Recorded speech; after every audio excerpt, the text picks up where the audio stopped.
Olá, gente! Eu sou a Érica Mairico Vulu, sou professora de língua portuguesa no Mais à Prova e estou aqui hoje para nós falarmos e conversarmos um pouco sobre a tipologia expor, que é uma das tipologias exigidas pelo PISME, especialmente pelo PISME 2. Então, se é a tua primeira vez aqui, não se esqueça de curtir o canal para que você consiga receber os nossos conteúdos, ok? Vamos para a aula então? O texto expositivo é um dos textos mais cobrados no PISME, especialmente no PISME 2. Então, existem variadas formas de se cobrar o texto expositivo, porque são muitos gêneros expositivos, né? Quando você abre o edital do PISME e observa lá o conteúdo programático de língua portuguesa, você vai observar esse quadrinho que você está vendo aí, de tipos textuais agrupados por série e agrupamentos comuns às séries. Então ali nós temos o primeiro voltado para a primeira série, que é o texto instrucional. Depois, da segunda série, que é o texto expositivo, e da terceira série, que é o argumentar. No nosso caso aqui, vamos ficar focados no texto expositivo. Tá bom? Nós vamos, na verdade, rever alguns conceitos, algumas classificações, alguns gêneros desse texto expositivo, já que ele é especialmente trabalhado no PISME 2. Agora, agrupamentos comuns às séries, você tem o narrar, o relatar, o poetar, que a gente vai falar sobre isso depois, num outro momento. Tá legal? Preparado? Então vamos lá. Quero que vocês pensem aí o que é um texto expositivo. Você é um cidadão, você anda pelas ruas, você vê jornal, você lê revista, você conversa com as pessoas no WhatsApp, você posta coisas no Facebook, no Instagram. Então me diga, o que é um texto expositivo? Né? O nome expositivo já indica expor. Expor é você explicar, é você apresentar informações, é você informar, é você apresentar fatos. Então, o texto expositivo tem uma característica extremamente de objetividade, diferentemente daquele texto em que você tem a subjetividade quando você opina. Aqui no texto expositivo você não opina. A ideia é que você apresente as informações da maneira mais objetiva e menos subjetiva possível.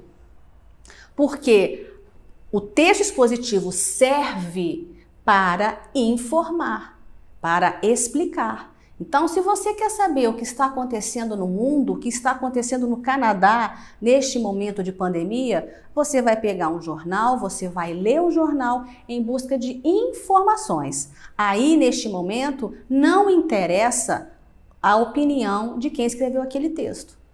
Se você quiser a opinião, você vai procurar outros gêneros textuais, não é verdade? Então, quando você quer informações, quando você quer explicações, você procura um texto expositivo, que são vários gêneros, né, que tem essa estrutura expositiva. Nós temos a notícia, que é uma estrutura muito evidente da exposição de fatos. A notícia procura informar sem marcas subjetivas.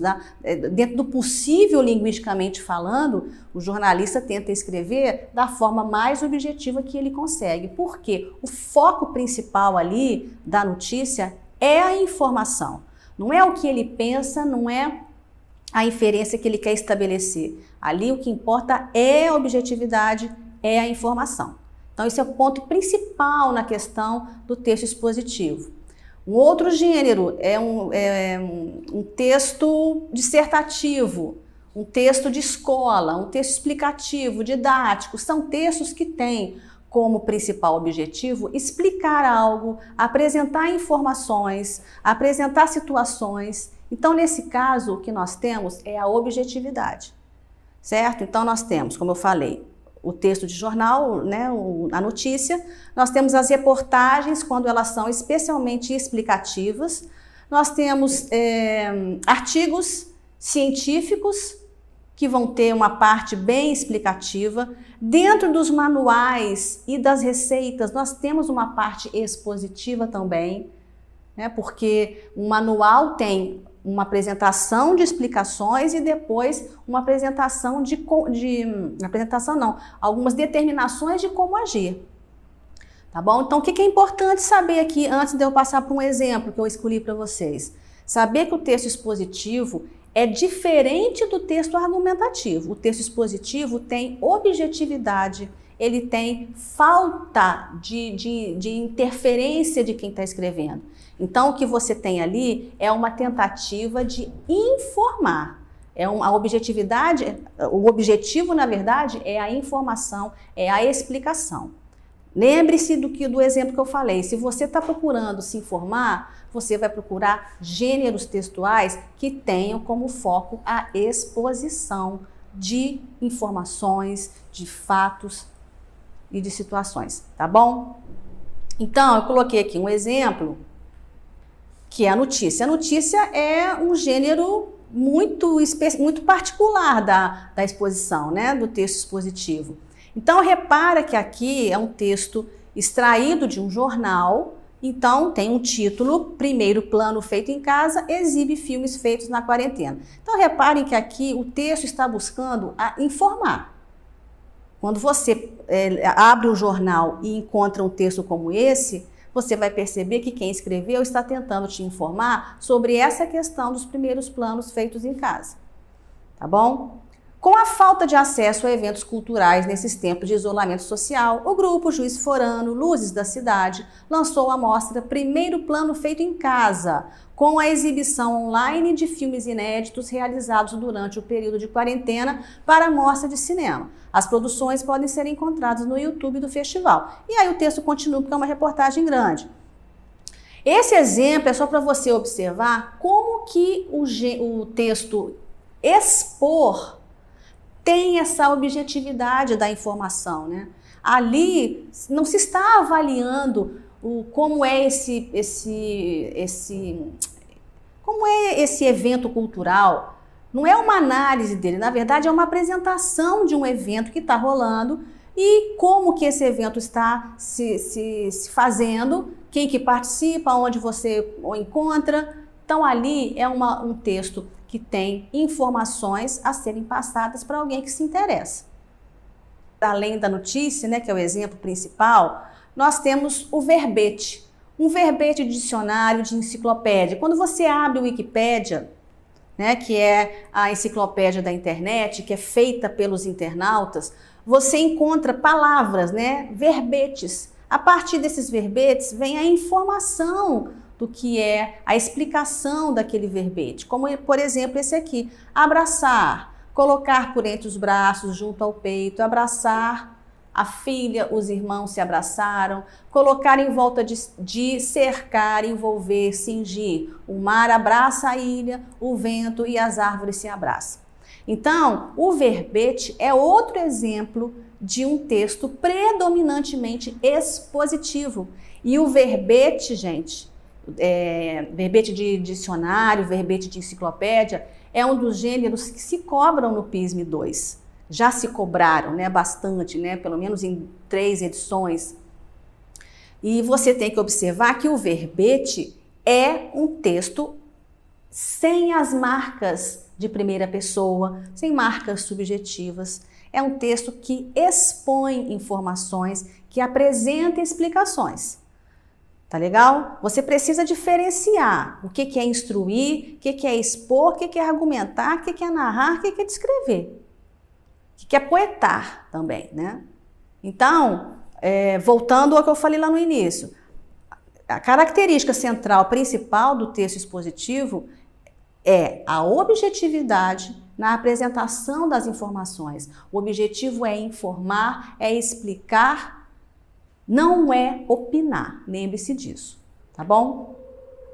Como que o PISM cobra o texto expositivo? Ele pode cobrar no texto base, ele pode apresentar, como já apresentou em inúmeras edições, ele apresenta o texto expositivo, né, como texto base, e a partir daquele texto base ele vai fazer perguntas, questões objetivas. Então vai perguntar a estrutura textual do texto, como é que esse texto, aí depende do gênero, né, gente? Vai depender do gênero que a prova apresentar para você. Então, se você tem uma notícia de jornal, você vai observar a estrutura daquela notícia. Se você tem um artigo científico, se você tem um verbete, você vai avaliar a estrutura, vai observar a questão da objetividade. Aí, os recursos linguísticos, o que foi usado para dar objetividade? Ou o que não se usou? Não se usou primeira pessoa, não se usaram adjetivos de forma extremamente, não houve a predominância, né, de adjetivos e advérbios que marcassem a opinião de quem escreveu. Eles podem pedir para você analisar o texto sob o ponto de vista das escolhas verbais, usou o presente do indicativo, que é comum em textos explicativos e expositivos, né? Quais foram os procedimentos coesivos utilizados ali que garantiram a objetividade e a clareza daquele texto. O texto expositivo tem que ter clareza nas informações apresentadas, né? Nas discursivas, o que normalmente se pede? Para você produzir algumas definições, para você produzir alguns verbetes, alguns resumos, algumas explicações. Aí é para você realmente criar um textozinho, mesmo que seja em questões discursivas. Tudo bem? Então, já houve edições em que eles pediram para o candidato criar definições a partir de um texto base. Em outras edições, foi pedido que fizesse um verbete ou fizesse um resumo, tá bom? Lembrando, resumo é um texto que só reproduz o texto de outra pessoa, não há opinião de quem resume, há só uma síntese das ideias. Tá legal? Entendido? Por hoje, gente, é só. Depois nós teremos oportunidades para que a gente discuta sobre essa questão dos textos expositivos dentro da estrutura do Enem, tá bom? Então, se você gostou da aula, você vai curtir, você vai compartilhar e você vai comentar para que a gente fique sempre pertinho, sempre legal, tá bom? Então, um beijo, fiquem bem, até a próxima aula.